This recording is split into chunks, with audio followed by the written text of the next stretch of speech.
On a choisi le bois pour le Palazzo Meridia pour différentes raisons.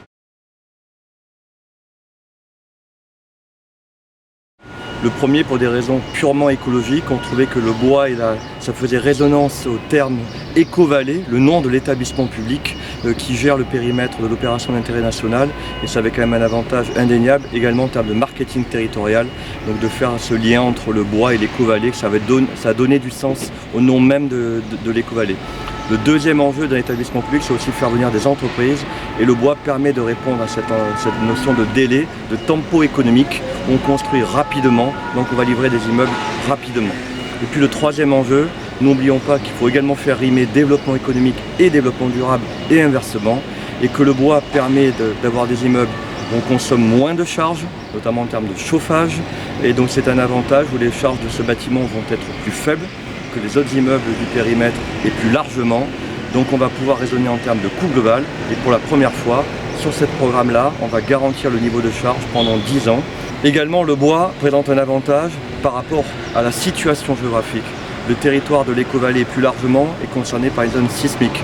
Et le bois est un matériau souple qui s'adapte parfaitement aux contraintes sismiques. Et le bois nous est paru à une évidence pour répondre à cette exigence purement technique. Les écueils ou les contraintes, pour reprendre votre expression, c'est effectivement la notion d'étude. Il y a 2 chantiers. Étant donné que l'immeuble il est pré-industrialisé, c'est-à-dire qu'il y a un chantier qui est démarré un peu plus tôt, donc au niveau des études d'ingénierie, qui sont relativement plus longues en phase amont pour permettre de gagner ce temps sur le chantier. Deuxième également interface à gérer, c'est les lots bois et les lots techniques, comme on appelle les lots fluides, le rafraîchissement, le chaud, le froid, qui doivent se marier très tôt. Donc il y a beaucoup d'ingénierie à prendre en amont. Alors le bois sur ce programme-là, on parle beaucoup du bois, est-ce qu'il est d'origine européenne ou est-ce qu'il est d'origine internationale, est-ce qu'il est d'origine française? Nous n'avons pas de bois exotique, premier, donc il n'y a pas d'inquiétude au niveau de la déforestation de l'Amazonie, c'est à chaque fois le lien qui vient dans l'esprit des gens. Le bois est français, 90% de bois issu sur ce programme-là est d'origine française, 10% d'origine européenne, donc c'est une grande première pour nous. Il y a eu un gros travail avec les entreprises qui nous ont accompagné, l'ingénierie sur le sujet. Cet immeuble Palazzo Meridia est un projet inscrit dans le cadre du plan bois, donc Adif Bois, c'est un projet démonstrateur, c'est un projet pionnier, c'est l'immeuble de bureau le plus haut de France en structure bois.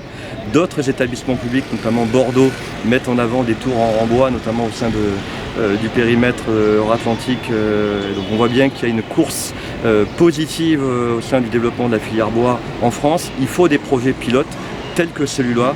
Il est pionnier, Nexity était pionnier il y a 9 ans et demi, le programme est pionnier. Également, ça permet de répondre à des aspects vertueux, environnementaux. Les gens nous demandent à chaque fois, est-ce qu'il est labellisé, est-ce qu'il est certifié? Donc cet immeuble, en plus d'avoir une garantie de charge sur cet immeuble, on va parler en euros et non plus uniquement performance, il est labellisé bâtiment bas carbone, ce qu'on appelle BBCA. Il est labellisé avec le programme régional bâtiment durable méditerranéen BDM niveau argent, on a vu les points également au niveau de l'or. Il est également bâtiment à énergie positive et nous avons fait différentes démarches innovantes et notamment on a répondu avec la métropole et l'EPA et la collectivité dans le cadre d'un programme européen qui s'appelle IRIS où pour la première fois avec le groupe EDF on va pouvoir stocker de l'énergie sur ce programme. Donc c'est vraiment une solution innovante et qui s'inscrit parfaitement dans la charte de qualité environnementale voulue par l'établissement public. Également on a fait d'autres démarches complémentaires qu'il ne faut pas oublier, notamment sur la qualité de l'air intérieur. On a eu un travail de fond avec l'ADEME et leur bureau d'études pour réfléchir demain comment la qualité de l'air intérieur dans ce bâtiment-là va être vertueuse, car on sait que c'est un enjeu pour les entreprises, mais surtout pour les salariés des immeubles, parce que ça va être un élément différenciant en termes de quel est le coût social dans nos bâtiments mal isolés et mal ventilés.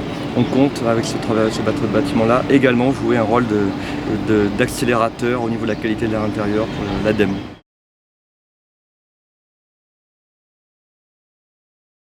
On parlait beaucoup de bois, à l'époque c'était peut-être un aspect technique qui était uniquement pris en compte. Je pense qu'il y avait une révolution technique qui a eu lieu et là c'est une révolution culturelle auquel on est en train d'assister.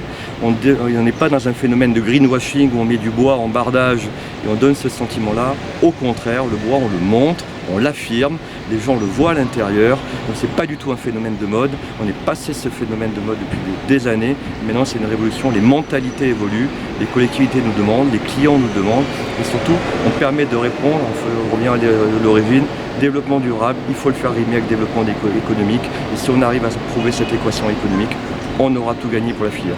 La filière doit s'organiser, le plan bois est là, parce que toute la chaîne de valeur est présente au sein de ce plan bois, mais également la profession de la construction doit s'organiser.